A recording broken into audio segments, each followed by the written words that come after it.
the clouds are over all of us, and we understand the context because of that assassination and other actions that Israel has taken recently. We understand that the tensions are thick, and we understand why. It's certainly the context here is important to remember in terms of what's going on in the region. But I do want to say, from the beginning, it was Mr. Sinwar sitting in a tunnel somewhere in Gaza who's been the decision maker, always has been.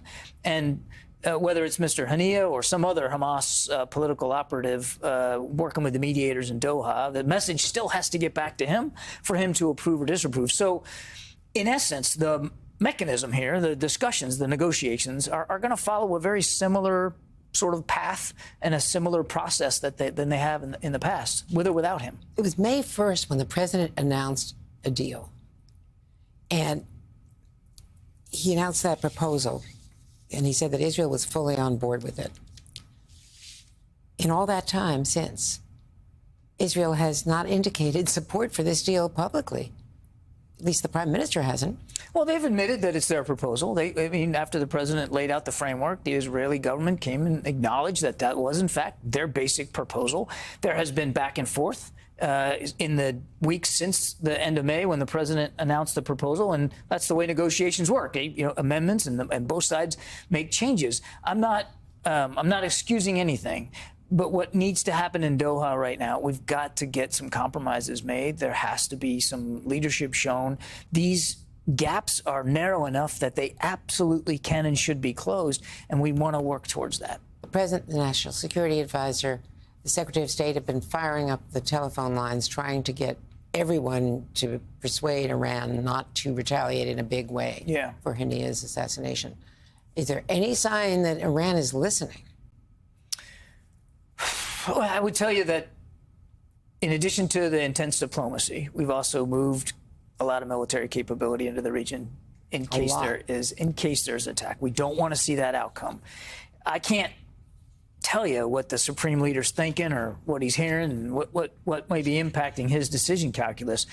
But the rhetoric coming out of Tehran doesn't give us any comfort that there won't be something coming. And so we have to prepare for that. It could come with little or no notice, and it certainly could come in days. Hopefully that's not the outcome. But if it is, we got to make sure we're ready to help defend Israel. Hamas says that more than 40,000 civilians have been killed. We can't verify that number. No one can from outside, but it's a lot of people. We've seen a lot of heartbreak. And Israel is still targeting schools. Now, they say that there are Hamas people hiding in the tunnel, fighters. But under international law, it's never okay to target a school. Or schools, hospitals, residences. We don't want to see combat in those areas. I mean, certainly hospitals and schools where little kids are trying to just learn and go about their daily lives. And it's hard enough in Gaza just to get food, water, and medicine, let alone, think about going to school. There have been way too many civilian casualties. No question about that. Thousands and thousands and thousands, many times over. And it's too much, which is why, again, the talks in Doha are so important. I don't want to be Pollyannish about it. There's an awful lot of work to get done here.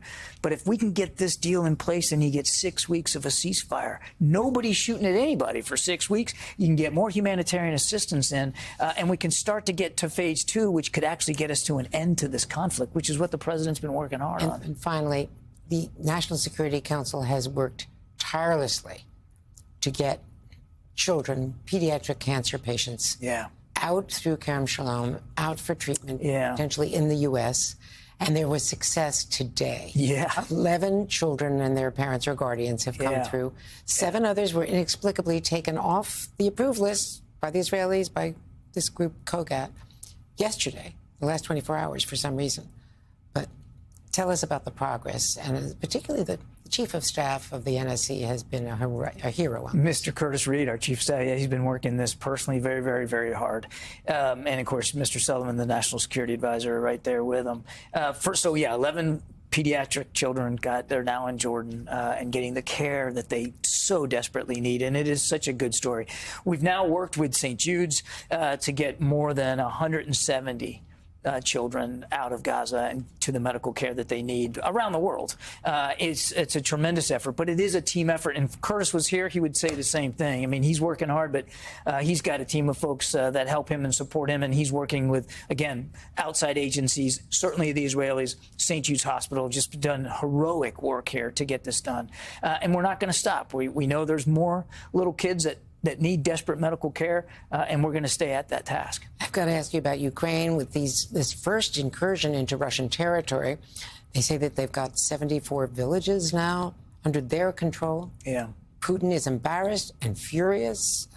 What are your fears that they've poked the bear and that he's going to really hit them hard? Well, there's not a lot I can say about the Ukrainian operation right now. I'll let them speak to this. We have seen the Russians react to it in terms of diverting some military manpower and resources to the Kursk area. Not clear to us exactly how much they're going to do or how many forces they're going to put there or what their intentions are or what they're going to do about what the Ukrainians are doing. We're talking to the Ukrainians in real time, as you might imagine. We want to better understand what's going on here. In the meantime, Andrea, we're going to continue to make sure that Ukraine has the weapons and capabilities that it needs to defend itself.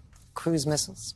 We're going to continue to talk to the Ukrainians. I don't have any announcements on capabilities to make today, but under consideration. But you will see us continue to roll out packages of security assistance to Ukraine in coming weeks. John Kirby, as always, it's great to see you. Yes, ma'am. Thank you.